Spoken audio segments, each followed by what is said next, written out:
Paulo fala em Filipenses 2:2 em ter o mesmo pensamento. Para que você seja uma pessoa de igual ânimo, você tem que viver com pessoas que possuem o mesmo pensamento. Veja o que Paulo diz em Filipenses 2:2. Completai a minha alegria, de modo que penseis a mesma coisa.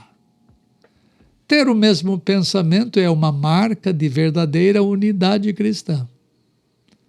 Pensemos no regente de uma orquestra. Numa orquestra temos um maestro e vários músicos. Os músicos compartilham da mesma música, mas eles todos têm diferentes partituras. Todavia, há melodia, há harmonia, há ritmo, há toda sorte de efeitos musicais acontecendo. Quando todos os músicos tocam a sua parte em sincronia com o maestro, tudo fica belo. Suponhamos que a pessoa que escreveu aquela música bela resolvesse reescrever a mesma melodia, com cada músico tocando a mesma melodia ao mesmo tempo durante a canção toda. Se todos nós tocássemos as mesmas notas ao mesmo tempo, o tempo todo, nós teríamos uniformidade, não unidade. Isso que é importante. Uniformidade, não unidade. Então veja o que significa ser unido de mente, isto é, de modo que penseis a mesma coisa. Nós temos origens diferentes, personalidades diferentes e modos diferentes de pensar. A única maneira para uma vida harmoniosa no casamento e na igreja é ambos os parceiros serem comprometidos em agradar a Deus e a fazer a vontade dele, obedecendo a sua palavra. Esta é a razão pela qual os parceiros, casais cristãos, nunca devem pensar em si mesmos, viver para si mesmos. Se uma pessoa não está comprometida pela vida toda em morrer para si mesmo e aprender e agradar a Deus, ela nunca crescerá em seu caráter de viver harmoniosamente. Se não houver esse espírito de ter o mesmo pensamento, sempre haverá constante conflito na vida de família. Comentando esse texto de 1 Pedro, um comentador inglês chamado John Brown, ele escreve: ter o mesmo pensamento não significa ter as mesmas ideias em todos os assuntos, ou mesmo ter as mesmas ideias sobre todos os aspectos conectados com a religião. Conformidade com tal injunção é impossível, mas significa ser unido, ser inteiramente unido naquelas ideias, tanto doutrinárias como práticas, que são posse essencial da verdadeira existência do cristianismo genuíno. Em outras palavras, ter o mesmo pensamento significa estar unido nas verdades centrais do cristianismo. Há muita verdade nisto. Devemos ter as mesmas ideias nas verdades essenciais. Mas creio que há muito mais do que isto. Não devemos somente ter o mesmo pensamento nas coisas importantes. Não. Devemos ter mais do que isso. Devemos ter a mesma mente de Deus e pensar como Deus pensa. Paulo justifica esse raciocínio. Ele fala porque Jesus é o nosso Senhor. Por isso que nós devemos pensar concordemente. Em 1 Coríntios 2, 15, 16, ele diz: porém, o homem espiritual julga todas as coisas, mas ele mesmo não é julgado por ninguém. Pois quem conheceu a mente do Senhor que o possa instruir? Nós, porém, temos a mente de Cristo. Então, se nós todos temos a mente de Cristo, nós temos que pensar a mesma coisa. Nós temos que ter o mesmo ânimo. Paulo está falando de homens amadurecidos, não de crentes imaturos. Somente o homem espiritual tem a mente de Cristo. ele é ensinado por Cristo, é conduzido por Cristo. Não temos autoridade para pensar do modo como queremos. O homem amadurecido, ou seja, o homem espiritual, é aquele que torna o seu pensamento cativo a Cristo. Paulo escreve isto em 2 Coríntios 10, 4 e 5, ele fala assim: porque as armas da nossa milícia não são carnais, e sim poderosas em Deus para destruir fortalezas, anulando sofismas e toda altivez que se levante contra o conhecimento de Deus, levando todo o pensamento cativo à obediência de Cristo. Se todos nós levamos o nosso pensamento cativo a Cristo, todos nós vamos ter a mente de Cristo. Todos nós vamos ter a mente de Cristo, tendo o mesmo pensamento, tendo o mesmo ânimo. Por isso precisamos ser pessoas ensináveis. Precisamos estudar as Escrituras e crescer em nosso entendimento delas. O problema é que algumas pessoas nunca mudam as suas ideias. Ano após ano, década após década, elas permanecem as mesmas, não querem mudar a sua teologia. Isto é positivo quando se está correto, ou quando você capta as verdades da Escritura, de modo que você não tem nada mais do que melhorar. Então fica nessa verdade para sempre, nunca abandone a verdade. Mas quem de nós já chegou a esse estado? Nenhum de nós. O de que precisamos é ser pessoas ensináveis e flexíveis diante do ensino da Escritura. Precisamos usar a Escritura para nos mudar, para mudar as nossas ideias que estão errôneas, as nossas atitudes que são ruins ou ações nossas que por vezes são destruidoras. O que está errado com a igreja hoje é ter o mesmo erro do tempo de Pedro. A igreja tem falhado em ouvir atentamente a verdade de Deus. Veja o que ele diz: tornai-vos, pois, praticantes da palavra, e não somente ouvintes, enganando-vos a vós mesmos. Porque se alguém é ouvinte da palavra e não praticante, assemelha-se ao homem que contempla no espelho o seu rosto natural, pois a si mesmo se contempla e se retira, e para logo se esquece de como era a sua aparência. Mas aquele que considera atentamente na lei perfeita, a lei da liberdade, e nela persevera, não sendo ouvinte negligente, mas operoso praticante, esse será bem-aventurado no que realizar. Esse aqui é Tiago, o irmão do Senhor, que disse, Tiago 1, 22 a 25. Muitas controvérsias e divisões entre cristãos têm surgido porque muitos cristãos não são ensináveis. Eles não possuem o mesmo pensamento porque eles não estão crescendo em Cristo. Todos nós precisamos ter a mente de Cristo formada em nós. Temos que ter a mesma mente, ser unidos de pensamento. Quando Paulo fala em pensai a mesma coisa, ele não está querendo dizer que devemos ter os mesmos pensamentos o tempo todo. Ele está querendo dizer que devemos ter a mesma mentalidade. Diferentes pensamentos, mas a mesma canção.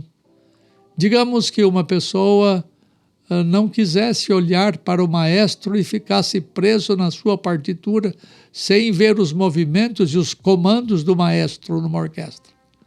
Mais cedo ou mais tarde, essa pessoa se tornaria um problema para toda a orquestra. Se o maestro quisesse dar algum efeito brusco, parando a música, aquela pessoa desatenta continuaria tocando por alguns instantes. Quando Paulo diz, penseis a mesma coisa, ele está dizendo que precisamos ter os nossos olhos em Cristo, de vislumbrar Cristo somente e seguir a regência de Cristo. Cristo é o nosso maestro. Quando todos nós olhamos para Cristo, a música sai bela. Esse é o sentido de ter a mesma mente, de ter os mesmos pensamentos. E Paulo deixa este conceito bem mais explicado em sua carta a uma igreja que tinha problemas de relacionamentos sérios. Olha o que ele fala à igreja de Corinto. 1 Coríntios 1,10. Rogo-vos, irmãos, pelo nome de Jesus, que faleis todos a mesma coisa, isto é, que tenhais os mesmos pensamentos, e que não haja entre vós divisões. Antes, sejais inteiramente unidos na mesma disposição mental e no mesmo parecer. Tá certo, Paulo? Os cristãos devem possuir a mesma mente, ou seja, eles devem ter como fonte de referência em seu pensamento os pensamentos de Deus na Escritura.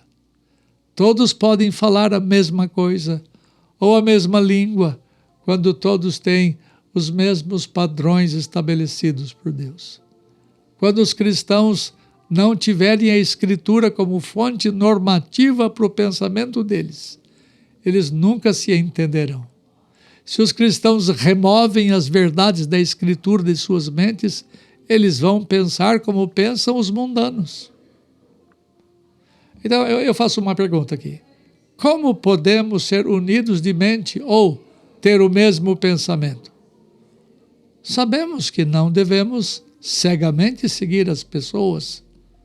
Não devemos tolamente seguir líderes carismáticos ou mesmo anjos. Isso lá em Gálatas 1,8. Devemos aprender a discernir as coisas, usando cuidadosamente a mente que Deus nos deu. Devemos testar os espíritos para ver se eles são de Deus. Em outras palavras, devemos testar as ideias para ver se elas procedem de Deus. Somos todos responsáveis perante Deus pelas nossas posições. Então, alguns pontos. Primeiro, ter o mesmo pensamento significa pensar em harmonia com o Evangelho de Cristo. Dá uma olhada nos seguintes versos. Em Filipenses 1, olha o que Paulo fala, versos 4 e 5. Fazendo sempre com alegria súplicas por todos vós em todas as minhas orações, pela vossa cooperação no Evangelho desde o primeiro dia até agora. Aliás, é justo que eu assim pense de todos vós, porque vos trago no coração, seja nas minhas algemas, seja na defesa e confirmação do Evangelho, pois todos sois participantes da graça comigo. E ainda no verso 12, Filipenses 1,12, quero ainda, irmãos, cientificar-vos de que as coisas que me aconteceram têm antes contribuído para o progresso do Evangelho. 14. E a maioria dos irmãos estimulados no Senhor por minhas algemas ousam falar com mais desassombro a palavra de Deus. Versos 15 e 16 de Filipenses 1. Alguns efetivamente proclamam a Cristo por inveja e porfia. Outros, porém, o fazem de boa vontade. Estes, por amor, sabendo que estou incumbido da defesa do Evangelho. Filipenses 1, 27. Vivei acima de tudo por modo digno do Evangelho de Cristo, para que eu, indo ver-vos ou estando ausente, ouça, no tocante a vós outros, que estáis firmes em um só Espírito, como uma só alma, lutando juntos pela fé evangélica. Então, pensar a mesma coisa significa pensar de acordo com o Evangelho de Cristo. A unidade de pensamento só acontecerá quando todos tivermos o coração no Evangelho. Uma segunda coisa, ter o mesmo pensamento significa que o nosso pensamento deve estar mentalizado na Escritura. É a Escritura que nos une no mesmo pensamento, ela nos alinha a todos. Ter o mesmo pensamento significa que nós sustentamos todos os grandes ensinos apostólicos encontrados na Palavra de Deus e confessados nas confissões de fé históricas da Igreja. Se você remove as verdades dessa fé, como o fazem os modernistas e descartam as grandes doutrinas reveladas, então nunca teremos a mesma mente. Se nós não temos a mesma mente em nosso entendimento da verdade cristã, então é certo que nunca tornaremos completa a alegria dos líderes cristãos. Por exemplo, quando um homem lhe diz que ele não mais sustenta as verdades da soberania de Deus, o seu coração se entristece? Ou quando uma pessoa vê um desastre como a destruição das torres em 2001, em Nova York, e diz que não mais crê que Deus opera porque todas as coisas, segundo o conselho da sua vontade, acontecem. Quando você vê alguém dizendo isso entristece a você que possui a mente de Deus. Quando todos temos o mesmo pensamento, firmados nas Escrituras, então estamos todos cheios do poder de Deus. Quando todos temos a mesma mente de Cristo, então percebemos claramente que a verdade de Deus é um poder transformador na vida da igreja. Uma terceira coisa, ter o mesmo pensamento só é possível quando todos nós tivermos a mente de Cristo. 1 Coríntios 2,16 diz assim: pois quem conheceu a mente do Senhor, que o possa instruir? Nós, porém, diz Paulo, nós, porém, temos a mente de Cristo. Qual é o padrão da mente do diabo? Quanto ao mais, eu vou fazer uma paráfrase aqui, olha só. Quanto ao mais, escravos, tudo o que é falso, tudo que é desonesto, tudo que é injusto, tudo que é impuro, tudo que é odioso, tudo que há de má fama, se não há virtude alguma, se não há louvor algum, seja isto que ocupe o vosso pensamento. Percebe que é exatamente o contrário do que Paulo diz. Então, qual é o padrão da mente de Jesus Cristo? Paulo fala. Finalmente, irmãos, Filipenses 4:8, finalmente, irmãos, tudo que é verdadeiro, exatamente o contrário de Satanás, tudo que é verdadeiro, tudo que é respeitável, tudo que é justo, tudo que é puro, tudo que é amável, tudo que é de boa fama, se alguma virtude há e se algum louvor existe, seja isto o que ocupe o vosso pensamento. Quais são os resultados de se ter a mente de Cristo? Quem tem a mente de Cristo tem seus pensamentos. Quem tem a mente de Cristo tem os mesmos hábitos dele. Quem tem a mente de Cristo tem as suas atitudes. Quem tem a mente de Cristo tem os costumes de Cristo. Quem tem a mente de Cristo tem o caráter de Cristo. Quem tem a mente de Cristo tem o seu destino, o céu. Jeremias, na sua profecia, capítulo 31, verso 33, ele diz, porque este é o concerto, ou o pacto, ou a aliança, ou o testamento que farei com a casa de Israel, diz o Senhor. Eu porei as minhas leis no seu coração, no seu entendimento, e ali as escreverei. E eu lhes serei por Deus, e eles me serão por povo. Hebreus fala isso também, 8, 10 e 16. E não vos conformeis com este século, diz Paulo, mas transformai-vos pela renovação da vossa mente, para que experimenteis qual seja a boa, agradável e perfeita vontade de Deus. Somente quando vocês forem adquirindo a mente de Cristo, então vocês poderão pensar a mesma coisa. Esta é a primeira maneira de todos termos igual ânimo. Até o próximo capítulo.